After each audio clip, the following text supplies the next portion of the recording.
Greetings and welcome. You're tuned into TMH's Daily English News. As we move on to our headlines for today, civil society organizations within Tigray have urged the international human rights experts to engage directly with all relevant stakeholders, including those currently operating in Tigray. Ethiopia has accused envoys of appeasing the Tigray forces, and the Tigray war has made Ethiopia vulnerable to al-Shabaab attacks. Civil society organizations and CSOs networks in Tigray urged the International Commissions of Human Rights Experts on Ethiopia to engage directly with all relevant stakeholders, including CSOs operating in Tigray. Timnit Bayru has more on this update.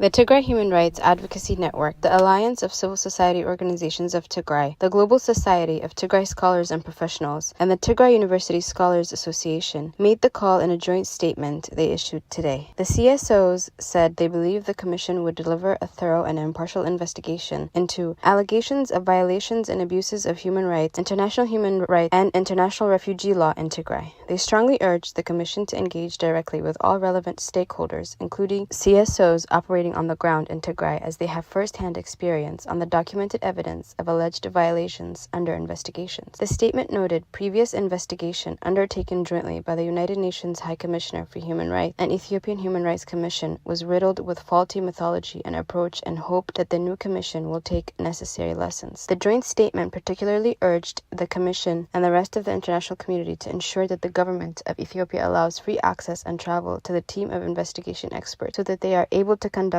a truly independent and free investigation in all parts of Tigray. The CSOs operating in Tigray expressed their readiness to work together and collaborate with the UN International Commission of Human Rights Experts on Ethiopia. Welcome back, and thank you, Timnit Bayru, on that update. As we move on to our next update for today, Ethiopia has accused envoys of appeasing the Tigrayan forces. They accused a team of Western diplomats of appeasing Tigrayan forces during a recent trip to Mekelle, the capital of the country's northern region. The European Union Special Envoy for the Horn of Africa, Annette Weber, her U.S. counterpart Mike Hammer, and ambassadors from 5 other Western countries traveled earlier in the week to the region and met with senior figures, including Debretsion Gebremichael, who was the leader of the government of Tigray. But Redwan Hussein, the Prime Minister's security advisor and a member of negotiating team set up by Addis Ababa, said in a tweet that the diplomats failed to press unequivocal commitment for peace talks during their travel. In a joint statement following their trip, the envoys called for the resumption of basic services in Tigray, including banking, electricity, and telecommunications. Redwan said the government's position is that enabling conditions should be created and talks should begin ahead of any restoration efforts.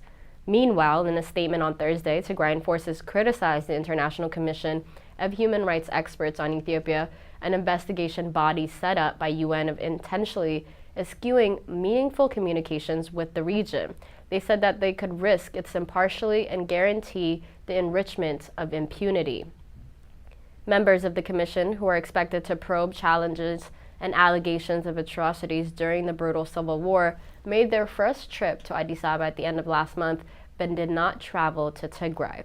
The commission has called on individuals and organizations to submit information on alleged crimes online with a deadline no later in August. But with most of Tigray cut off completely from their internet access, there are concerns that those in the region with possible evidence might not even be able to share it with the investigators as well. As we move on to our next update, in a first, Somali-based al-Shabaab is attacking Ethiopia. The al-Shabaab extremist group has exploited Ethiopia's internal turmoil to cross the border from neighboring Somalia in an unprecedented attack in recent weeks that a top U.S. military commander has warned could possibly continue. The deadly incursions into Ethiopia, Africa's second most populous country, and long seen as an anchor of security in the Horn of Africa, are the latest signs of how deeply this recent war in the northern region of Tigray and other internal fighting have made the country most vulnerable. Ethiopia has long resisted such cross-border attacks by the al-Qaeda-linked al-Shabaab, in part by deploying troops into Somalia, where the extremist groups controls large rural parts of the country's southern and central regions. But the government of Prime Minister Abiy Ahmed and its security forces have struggled with the unrest at home, especially in the Tigray conflict that began in late 2020.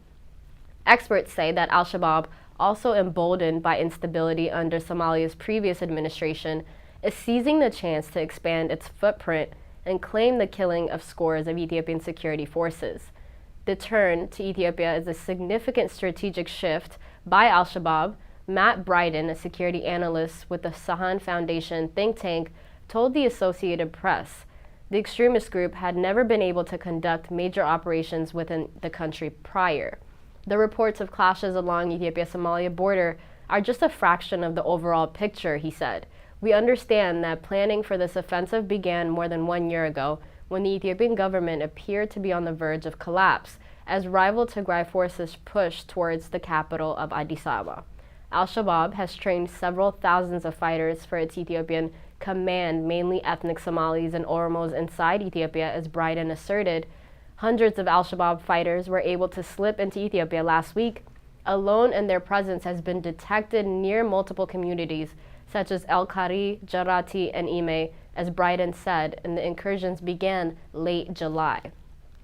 There are also credible reports of al-Shabaab units deploying in the direction of Moyale, the main border post between Ethiopia and Kenya, as he said, adding al-Shabaab therefore faces a much greater military challenge in Somalia than before, and has therefore embarked on this Ethiopian campaign in order to preserve some of its forces and establish more strategic depth. He warned that if al-Shabaab establishes a stronghold in the southern eastern of Ethiopia, the consequences for peace and security in the region could possibly be very serious. The fighters would be well positioned to strike deeper into Ethiopia, into Kenya, and even as far as Uganda to the west. The outgoing head of the U.S. Africa Commander, General Stephen Townsend, last month warned that al-Shabaab's activities inside Ethiopia were not a one-off and said that the fighters might as far as 150 kilometers into the country.